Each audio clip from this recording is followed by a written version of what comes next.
цусд сувг үзүүлж бай.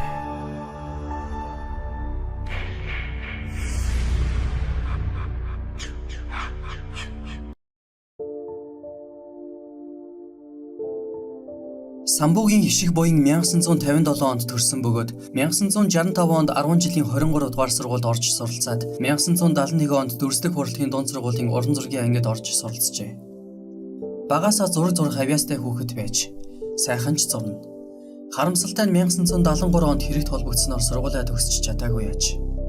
Юу болсон бэ гэхээр хишиг буян гэртээ зураг зураад сууж байтал сансарт байдаг найз нь уцтаж намайг энд хідэн залуу дээрлэхэд байна чи хүрээд ирээч гэж гуйжлээ.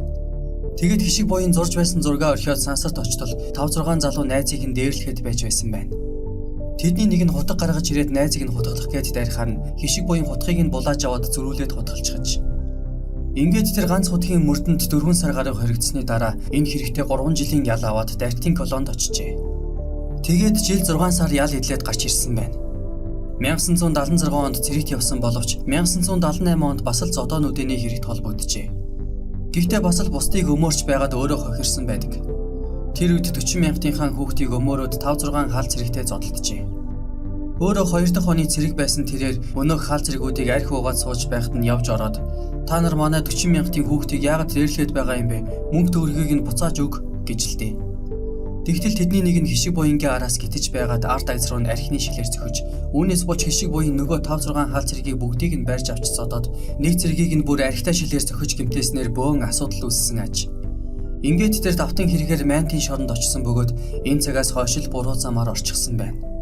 Уг нь тэрээр сэтгэл сайтай, шударга, нөхөрсөг, бусдад тусархаг хүн байж. Үүн дээр зориг зүрхтэй гэж жигтэйхэн. Гэвч тэрхүү зориг зүрх нь түүнийг жаахан буруу зам руу хөдөлчихсөн бололтой. Хэрвээ дүрслэх хурлын сургуулиа төгсөөд зөв замаар явсан бол уран зургаар юм дуулгаж мэдгэл нөхөр байж. Мөрдөнд байхдаа саахны хайрцагн дээр хөзөр зураад хүмүүст өгдөг, ганц хуудын хянагч нар хүртэл түүгээр хөзөр болон янз бүрийн юм зурулдаг байсан байгаа юм. 1982 онд хишиг буян бас л бусдын өмнөөс шоронд орсон гин. Сайн найзынхан дүүгийн малгайг 2 залуу дээрэмдчихэж. Тэгээд хишиг буян дээр ирээд миний малгайг аваад өгөөч гэж гуйхаар нь хишиг буян нөгөө хоёр дээр очиод малгайг нь нэгтэл аль хэдийн зарчихсан байж. Тэгэнгүүт нь за та хоёр ямар ч гэсэн өөрсдөөсөө мөнгө гаргаад малгай авч өгч манай найзын дүүг хохирлохгүй болго гэж хэлдэг. Гэтэл нөгөө хоёр ч айлаас юм хулгайч зараад малгай аваад өгчихжээ. Төлөвлөгөө хулгайн хэрэг нь илэрснээр нөгөө хоёр ч хишиг буян биднийг дарамтлж хулгай хийлгэсэн гэж цагдаад мэдүүлчихсэн байна. Ингээд мань нэр хүн дарамтлж хулгай хийлгэсэн гэдгээр мөрдөнд хоригдсон гин. Дараа нь гарч ирээд нөгөө хоёр нөхөртэйгээ архитаж байгаад та нар хүн матж шоронд хийлгэдэг ёстой өөдгүй хулгайчуд гээд байрч авч содсноор дахиад л Майнтын шоронд руу ажигджээ. Хишиг буян сайн дач тэр хоёртой архитаагүй. Цаад хоёр нь түүнээс айсандаа болоод архи авч өгч долгонсон байгаа юм. Ер нь хишиг буян дандаа ингэж бусдын өмнөөс орон шоронд орж байсан хүн аж. Үүнийг найз нөхдөнд ч батлна. 1987 онд шоронгоос гарч ирээд их сайхан томоочсон гэдэг. 87-оос 90 он хүртэл өөрийнхөө оюун ухааныг дайчилж игч зүйл сурч мэджээ. Ажил хийж амьдрахын төлөө бас чадах чинээгээр зүтгэсэн байдаг. Ямар сайндаа л хүнд машин механизмын автокраны ангийг төгсөж байсан гин. Мөн Япон хэлний анхны курсыг төгсснөөр японоор чөлөөтэй уншиж бичдэг болсноос нөөцгөл зургийн авьяастайгаас гадна хэлний авьяастай нэг юм байж. Англи хэл бие дааж сураад дээр нь төвд хэл бие тааж сурч төвдөр уншиж бичдэг болсон гин.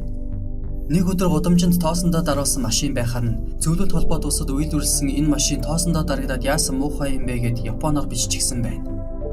Тэгтэл энэ нь том асуудал болж цагдаа нар үүнийг хятад бичиг байна гэж эндүрээд тагнуул энэ төр гэж харсан ч юм уу хишиг буян баривчилж аваад 72-т суулгаж байсан гэдэг.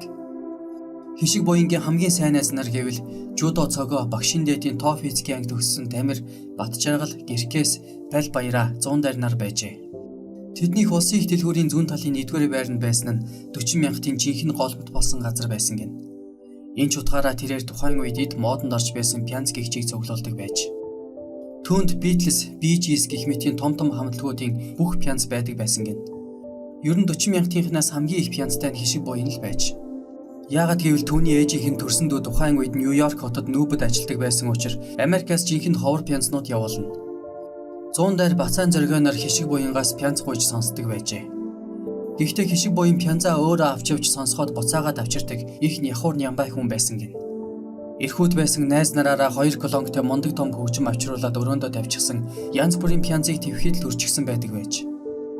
10 жилийн сургуульд хамт байсан Аква гэдэг найз нь хойно сурч байхдаа хамгийн сүүлийн үеийн стерео хөгжим авчирч өгч байжээ.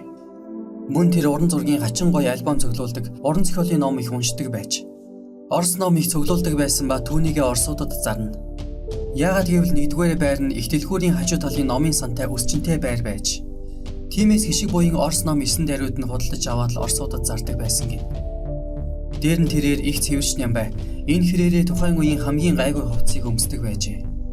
Хишиг буян барагтай л бол бүлгэрээ зодолддоггүй. Энд тэнд ганцаараа очиод зодолддог их зөрөгтэй байсан гэж ярьдаг. Энд тентхийн атмануудтай зодолдлоо гэхэд ганц зохиод л нам болгодог лут чадaltaй залуу байсан гэдэг. Ер нь ганц л зохион. Тэгээ зодоо нүдэний хэрэгээр 2-3 удаа шоронд орсон тэрээр хамгийн сүүлд майнтаас суллагдсан. Шоронд очиод хинт ч дээрлэхүүлж үзээгүй гэдэг. 40,000-ийн хишиг буян гэхээр шоронгийн ямар ч хулгайч мэддэг айдаг байсан гин. Уг нь тэрээр өөд болохынхоо өмнөх 3-4 жил арх ер нь уугаагүй яж.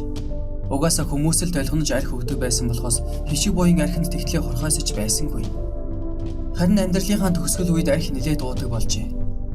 Яагаад гэвэл авгаа нь Унгар руу явчихсан аж. Хишиг буян хойноос нь Унгар явтал авгаа нэг циган нэртэй суучихсан байж. Үүнээс болж мань нэр гуниж гутарсан ч юм уу дахиад арх ууж эхэлсэн байна. Ямар сайндал хойноос ирэхдээ шалс өгтөө ирж байлаа.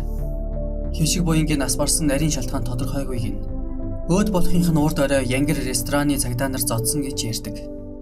Тэгээд маргааш өдөр нь бөмбөр худалдааны төв дээр Гамбол гэдэг найзтайгаа шараа тайлж байгаад л босоогороо нас барсан гин. Нас барсныхан дараа хороон дарагд орж хорлоо ахт нь дүүч нь босоогороо нас барсан жинхэнэ эр хүн байжээ гэж хэлсэн байдаг.